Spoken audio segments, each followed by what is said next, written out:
Hello again, everybody, and welcome to Inside Lowell, an Inside Lowell podcast. I am your host, Teddy Panos, coming to you on this Thursday morning, my calendar says the 18th there on my computer. So it is Thursday, May 18th. Of course, you may be watching this later on tonight or on May 19th or a week from now, a month from now. But as we like to say here at Inside Lowell, we provide the news, the information, and sometimes entertainment on your schedule, not ours. We got a special guest today, a candidate for Lowell City Council, a familiar face, a familiar name. He's served on the council before. Wants another bite at that council apple. So we're going to talk about his upcoming campaign and the issues that he's going to focus on. But first, want to thank our sponsors for helping make this podcast and all of our Inside Lowell podcasts, helping to make all of Inside Lowell possible for that matter. Of course, our friends at the Washington Savings Bank, exceptional service, whether you're an individual customer of theirs or a commercial customer. They've got a product and a service designed specifically for you. Their staff is friendly, they're knowledgeable, they know the community like you wouldn't imagine. They've got some great offers, including a way to give you 30% on your money. You can find out about that online. But also, if you've been thinking about making the switch to another bank, Washington Savings Bank makes it easy for you to make that switch with Rocket Switch. Check it out online, learn more about Rocket Switch, learn more about all their services online at washingtonsavings.com. Thank you as well to our friends at Hafner's. Our home heating season is disappearing, although last night and this morning were a little bit chilly. But, you know, outside weather, barbecue weather, some nights out on the patio, you might need to fire up some propane for the grill or for those warmers or whatnot. Hafner's does all of that as well. And of course, they've got their car washes, they've got their gas stations. Hafner's is involved in so many different things in our community. Learn more by calling 866-IT-KICKS. That's 866-IT-KICKS. Or visit hafners.com. Last but certainly not least, thank you to our friends at Reverie 73. You see their logo over there behind my shoulder there. They were just voted the #4 cannabis shop in Massachusetts by Boston.com. And what really makes that accomplishment impressive is that they were the only one of the top 4 to be a single standalone shop right here in Lowell, Massachusetts. They've also been in business for barely a year, which makes it all the more impressive. But hey, when you see their store, when you meet their friendly, knowledgeable staff, you immediately know why they are such a high-ranking cannabis shop. Let Reverie 73 elevate your cannabis experience, whether you're new to the world of cannabis or a canna connoisseur. You can visit them again, 1148 Bridge Street in Lowell, or order online at reverie73.com. I want to also take a quick moment to welcome our newest sponsor to the Inside Lowell family, Action King Services. Our buddy Frank and his daughter Karen King over there at Action King. They're a true community staple out there in our greater Lowell community. Learn more online about them as well, and we're excited to share their message. So welcome Action King Services to our Inside Lowell family. And with that, let's turn our attention back to our special guest for this podcast. He is former Lowell City Councilor, hoping to soon be, once again, future Lowell City Councilor, Corey Belanger. Good morning, Corey. Welcome. Good morning, Teddy. Thank you for having me. I'm thrilled to be back in the political arena, and I want to say congratulations to you on the studio, by the way. Very professional. Thank you. I appreciate it. It's good to have you here. Thanks for taking the time to talk a little bit about your campaign. Let's really start with the basic. Why have you decided to run? You served 2 terms from 2014 through the end of 2017. You've run for election a couple of times since then, come up just short. You took an election cycle off, and now here you are back in. Why?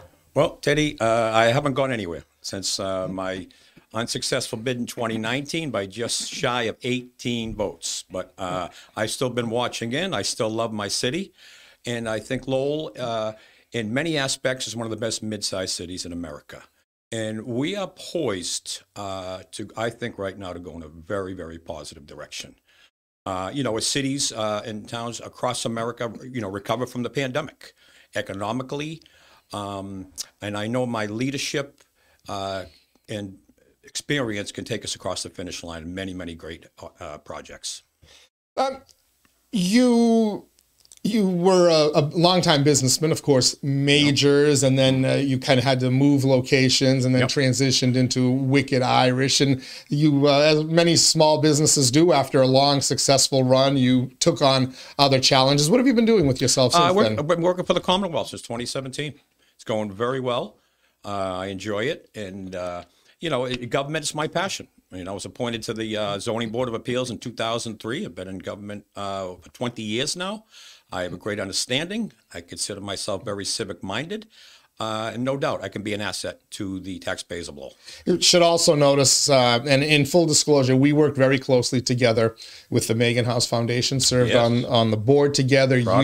You have kind of chaired and co-chaired with Councilor Rita Mercier, the city's opioid task force. And I know that's been a passion of yours. Are you disheartened? Because we seem to be making some progress. In the 20 teens, we called a lot of attention to it. A lot of resources went into the opioid epidemic and addiction services. And then, because of the pandemic, it took a back seat, some other dynamics with, drug court closing and whatnot. Now it seems that addiction, overdoses, and deaths are starting to climb again. Is that disheartening to you based on all the work that you have put in and others like you through the years? It most certainly is. But with that being said, statistics show for cities of our size, our population, we're doing very, very well as far as overdoses, and that be both non-fatal and fatal. There's still much work to be done. Don't get me wrong, but there seems to be almost a tolerance of it, and that I can't let that happen. So we need to put this issue on the forefront once again, that our sons and daughters, our brothers and sisters are still at risk, because it's morphed into now where we all know heroin and fentanyl are an absolute killer. But what's trending now is the counterfeit fentanyl pills that are going specifically after our teenagers and young 20s. And that message needs to get out there, that these pills, pressed pills that look exactly what you get from a pharmacy, are laced with fentanyl and deadly.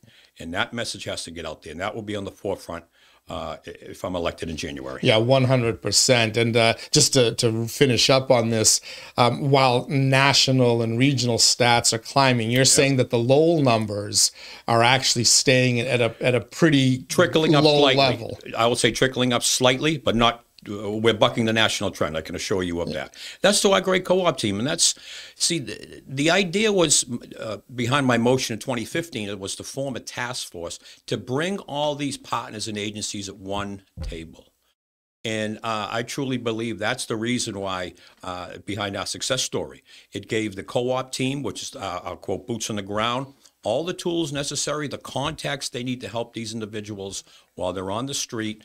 With all networks on speed dial. So by bringing those forces, if you will, together, Teddy, had made us much, much more effective. So I'm very proud of the work that we've done on that task force to make us a leader. I recall we were on, our statistics were so good, I sat down with the Braintree City Council, and another town in southeastern Mass as well. That wanted to copy what we were doing, and I was more than happy to do so. Yeah, you had mentioned in the past that you went to some national conference in Pittsburgh, and all the recommended steps that they were advising municipalities to take, Lowell had taken, I think, all but one of them, right? 9 out of 10, and then my very next motion that following Tuesday was to look at the feasibility of a substance use coordinator, which has been a full-time position since 2016, and I'm very proud of that. That said, you believe it still should be a point of emphasis, and it will be if you're on the council? It most certainly will. Okay. Let's talk a little bit about some other issues. Economic development, you sent a press release after a lot of months of rumors of whether is he in, is he out, etc. You sent a press release last week confirming your candidacy, and economic development was kind of front and center in that. Economic development, front and center, was at your council term, from those 2 terms from 2014 through 2017. Where are we today compared to back then when you spent 4 years fighting for the downtown and fighting for economic development? Have we made the progress you would have liked to have seen? We're holding our own, Teddy. However, we recall the Hamilton Canal District where the courthouse is now. When I was elected in 2014, who spoke very loudly, pounding on his desk, saying, "Where is this developer?" They had the property for well over 5 years, didn't so much as move a rock. So a week after week, I made motion. I want to see these officials in front of us. I want some answers as to what's going on down there. And what they do about 2 months later, they withdrew from the project. I mean, not good. It was nothing personal against the developer. I just wanted to see some activity down there. So now we see, since then, we've seen 2 residential buildings going. We see a parking garage. But we need to be proactive in recruiting businesses, Teddy. Now, what's hurting us right now, not just Lowell, across the country, is the interest rate. We all know interest rates are very high on a residential loan, but it just imagines it's a point or two higher for commercial. So developers are sort of at a standstill right now. So we got to put ourselves in a position to get the welcome mat out for developers across the region. Outgoing calls. I don't, as I used to say to DPD, I'm not their boss, but sitting around for the phone to ring is great. I know you're going to give a high level of service, but we need to get out there and get active, recruiting businesses to our parcels, that vacant land, build up the commercial tax base anyhow, anywhere possibly we can. Based on some of the challenges that you laid out, and interest rates are certainly a challenge, no doubt, right now. It's kind of at a point where the people with projects and businesses are kind of creating little bidding wars between communities. And when you say roll out the welcome mat, well, that welcome mat involves basically what some people would term giving away the store, including TIFs, tax increment financing, to a point, incentives, and whatnot. Is the city doing enough of that? Is it not doing? Well, I'm not too much, I should say. I'm not privy to all the information as the council is right now. But, I do see Tanner Street was a topic when I was on 2014 through 2017. I don't see much has happened down there. The Hamilton, so many lots are still open and available, to my knowledge. Now, I'm going to get firsthand information. I'm going to get reports in the coming weeks. I want to know where we are as a candidate with these projects. What can we do? What leads do we have? What's going on? What are we doing to be proactive? Now, to a point, I don't believe in giving the store away, but nonetheless, we're competing with many cities and towns across the Commonwealth and the region. And we have a highway access, which is a plus. We have our commuter rail, which is a plus, and our beloved UMass Lowell. Many great assets there. So we need to be ready. As these interest rates start to trickle down, it's not going to last forever. They're going to come down. Sure. But I want to see us in a very good position to recruit businesses. And I fully understand your average taxpayer, not too overwhelmed concerned about economic development. But here's my logic. The more we can build up the commercial tax base, which is essentially double the residential rate, that eases the stress on the homeowner of Lowell. So that is my goal. That's very important. I used to be very active. I used to call developers, how are you doing? How's the city treating you? Where are we? What can I do? And I enjoyed it very much. So that is a top priority for me, is to build that tax base. So my information is that there's a number of housing projects, housing developments, I should say, that will go up in that Hamilton Canal District. Anyone that's looking for a commercial development is looking for those TIFs and looking for other things, basically to giving away the land. That could be a big break in the first couple of years. Absolutely. Yeah. So how do you justify that? As you mentioned, the typical resident doesn't care, and you say, well, we bring in commercial, that helps the tax base. Well, if you're not charging them property taxes off the top through those TIF programs, well, you're not getting that tax revenue either. How do you sell that? Okay, well, first, for starters, nobody is pleased with vacant lots. Right? We have to consider what is there now, rubble, which is taking zero right now. So if we were to recruit developers on a commercial, I like to see mixed use, not entirely. The Hamilton Canal is really open waters there. But I don't want to see entirely residential either. I want to see mixed use, commercial, residential. There's some tech in there. We have the UMass Lowell building down there, Canal 110, doing very well. So innovation, huge. So it's very important that you're correct. Get this, convey this message to the taxpayers. This is important to you. Okay, the more revenue we can collect on the commercial rate, the less burden we're going to put on you. I'm not going to say taxes aren't going to go up residential. Of course they are. But my objective is to ease that stress on the homeowner of Lowell. So everybody focuses on the downtown when it comes to economic development. And my thought is it's a little disappointing. Most people say that. How about the individual neighborhoods and their business districts? There seems, to me anyway, the city seems to have made some inroads there. Every neighborhood seems to kind of have its own little central business district, and they seem to be doing a little bit better than the downtown, at least in terms of vacancies. How do you see that progress? I see our neighborhood business districts doing very, very well, Teddy. If you look at, Chelmsford Street, in Branch Street, Little Cambodia, I think that the Cambodian business corridors are thriving. Matter of fact, what are we doing? How come we cannot, with approximately 25, 30,000 Cambodian Americans living in Lowell, they have been such a boom to our city. How come we don't have a Cambodian business or two in the downtown? The cynic will tell you they're smarter than that. And I might be one of those cynics. Perhaps we need to do some recruiting, some convincing of our own. Okay, if we sit and wait, I'm not sure what's going to happen. You look along Route 38; it's become very, very congested. So I don't know how much more without negatively impacting the neighborhood. So we're going to be very careful. Bridge Street up 38, I think has come a long way. I know I spent a lot of time there during my time on the council to improve cleanliness, traffic improvements, and parking.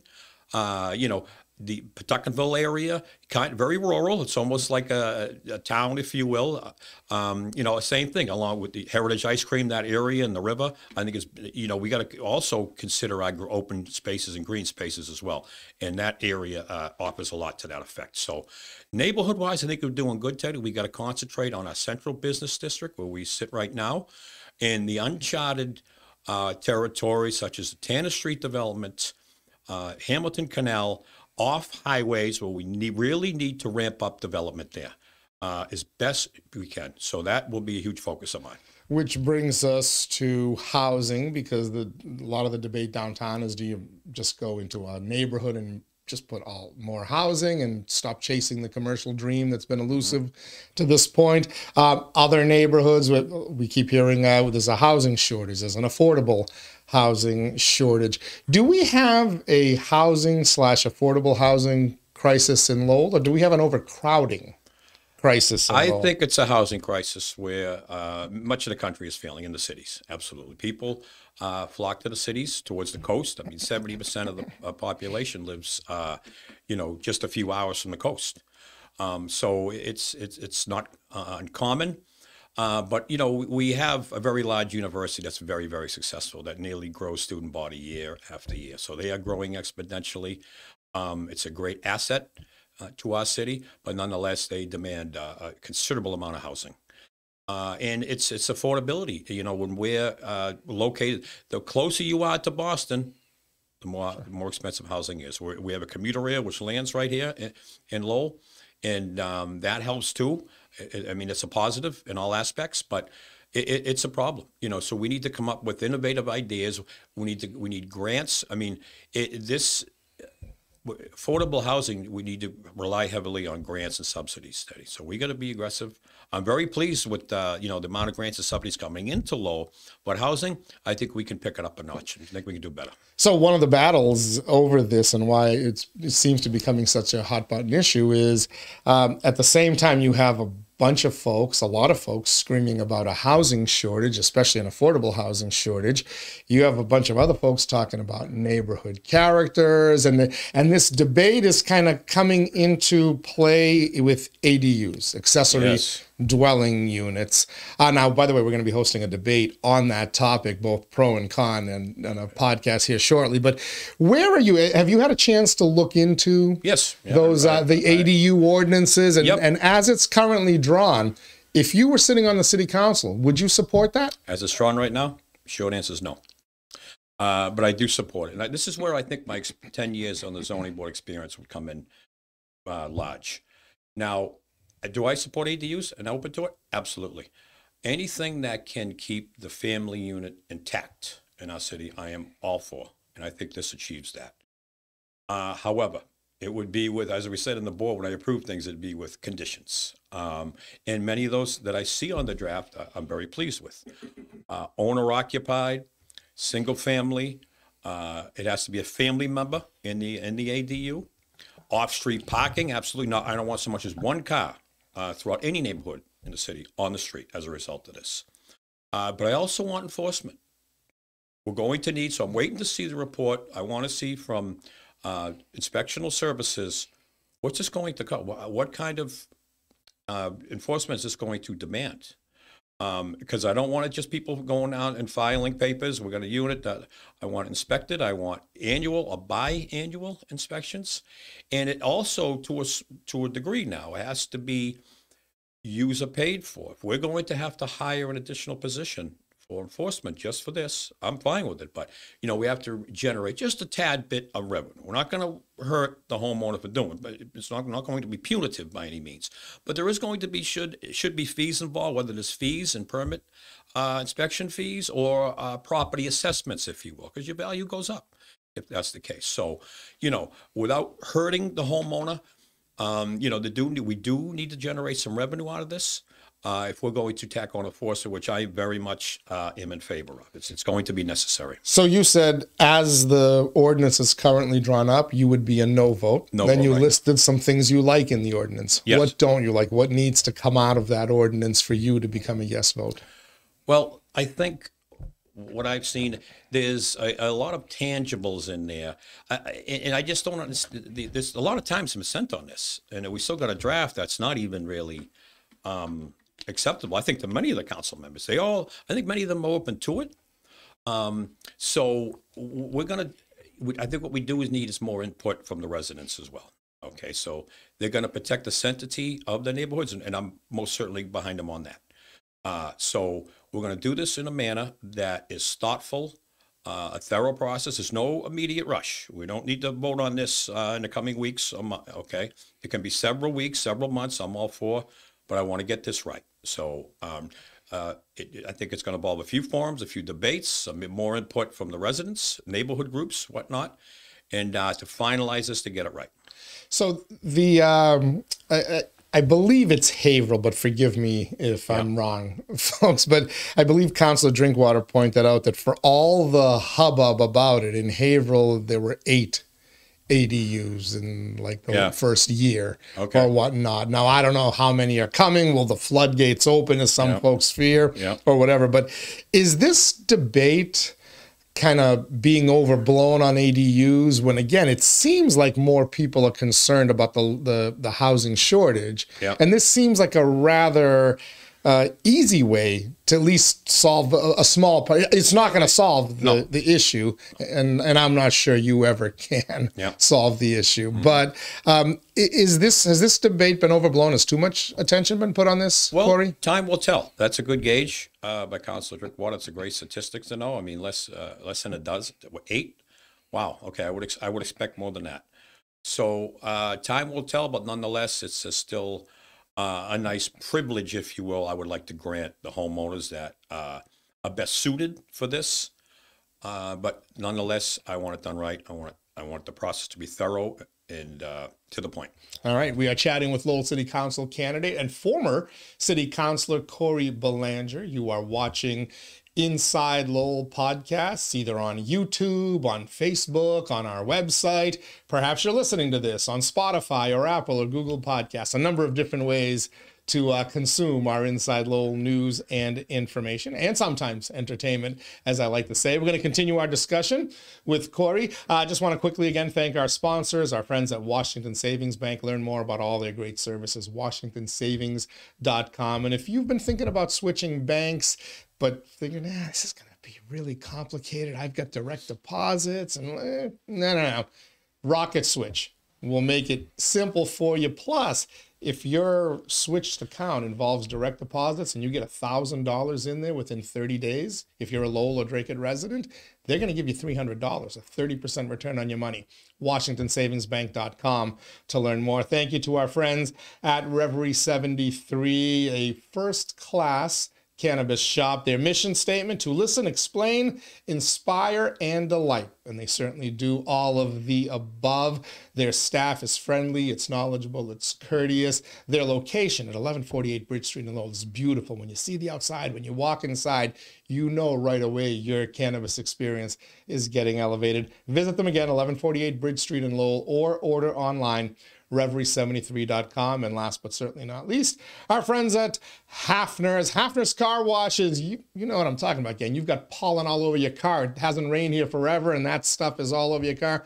Mine is filthy. As soon as I finish here, I'm going to get mine washed. You can too. Hafner's Car Washes, Hafner's gas stations, located all over Lowell and the greater Lowell, Merrimack Valley area. So many other products and services as well. In the summertime, propane.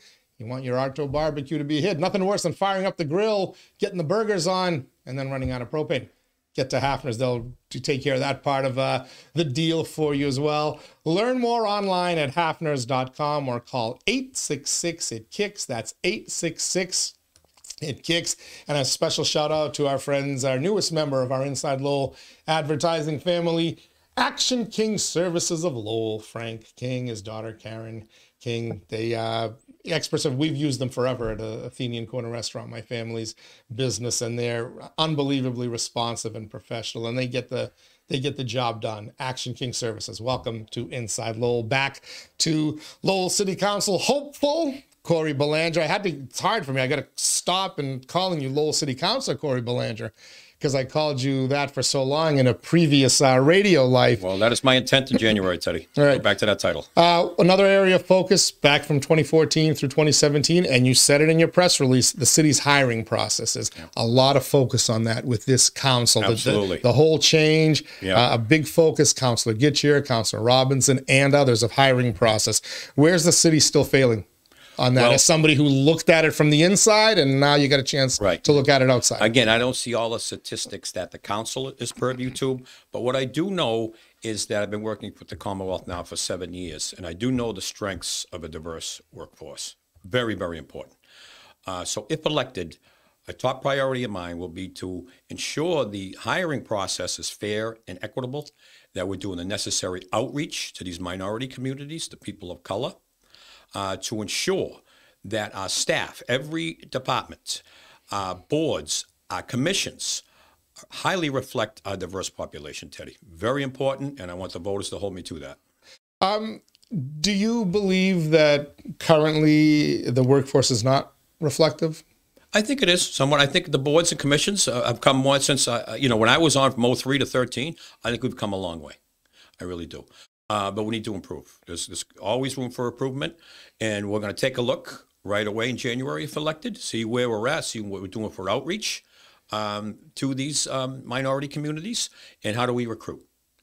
And it will be a top priority again, Teddy. Lastly, the cyber attack, cyber event, cyber incident, depending on who you ask. Right. That's what it's termed. You mentioned that specifically as well in your press release. Did the city drop the ball here? Well, we don't know everything. There's an ongoing investigation, Teddy. But my first motion in January, if elected, are going to be our employees. What is the extent of the cybersecurity training? The frequency of them? What level for new hires?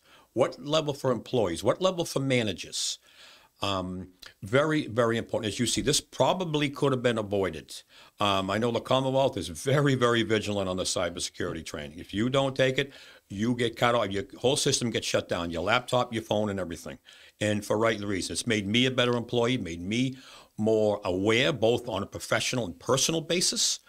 So I'm going to know where we're at that level. It seems like this could have been prevented. I don't have all the facts, so we're going to wait for all the information to come in. But I want to know where we're at with these cybersecurity trainings.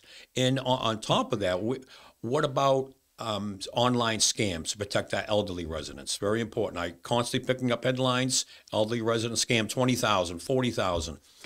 We have your granddaughter, and with this artificial intelligence era coming, they can emulate a granddaughter's voice. They can emulate a voice entirely and and make a call, and that you think that's you. It's very, very scary. So we need to stay up to tune in that regard and both protect our elderly residents as well as our vital information at City Hall. So we published a story earlier this week on Inside Lowell that the administration sent out a long, detailed memo to current employees about what they know, what happened, ways to protect themselves. One of the things that jumped out at me, though, and it's in our article, go to InsideLowell.com and you can read it, was that while the city has been offering cyber security training to the workforce, it seems that people are either not taking advantage of it or they're not completing it. And so I did some digging to try to find, like, well, why wouldn't it be completed? You said it's mandatory. Oh, absolutely. With the state, right? That's unacceptable. That be the case. And one of the things I'm hearing is you could be running into potentially collective bargaining issues with what's work requirement and whatnot. Should the city, if that's the case, and I haven't been able to verify that, but if that is the case, should the city, as part of any future collective bargaining agreements, make that a mandatory part of it? You're going to sit down for all of these trainings and whatever new technologies are necessary? As an unequivocal yes. Do we not know now what can happen when employees aren't adequately trained? Again, we don't have all the information, but if that's the case, and when I see ransomware in the headlines, it sounds like it is, but I don't want to be preemptive here. There's no excuse, okay? Look, I value our employees tremendously. You do a great job. Many are short-staffed. Many are doing the work for 1, 2, 3 individuals.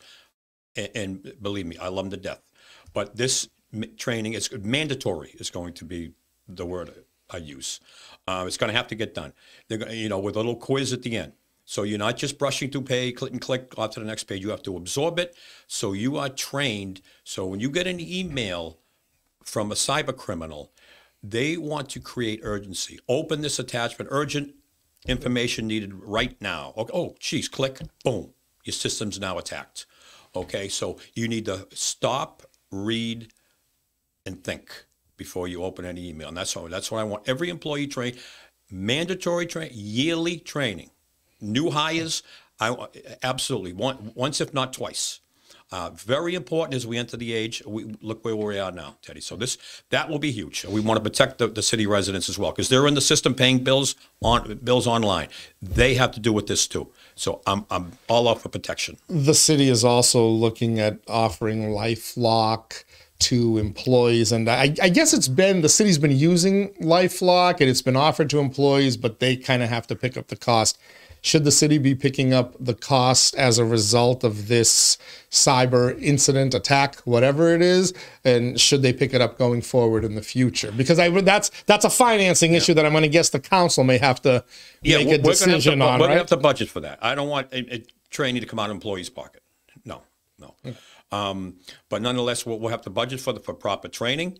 How about the LifeLock, the protection component, these services that will run checks I'm open for a cost? If after a study, after a feasibility study, comprehensive analysis, if that's the recommendations, we'll deliberate with the council and go from there. If that's what it takes to protect us and the taxpayers, yes, I'll do whatever it takes. So this is where it gets tricky. If you offer it for current employees, do you offer it for retirees? Do you offer it for former employees whose data might be in that database? And then do you offer it for 120,000 people or whatever that number is whose data might be in that database as well? Right. Well, the cyber criminals after the big fish, which is the City of Lowell system, more than they go after individuals as well.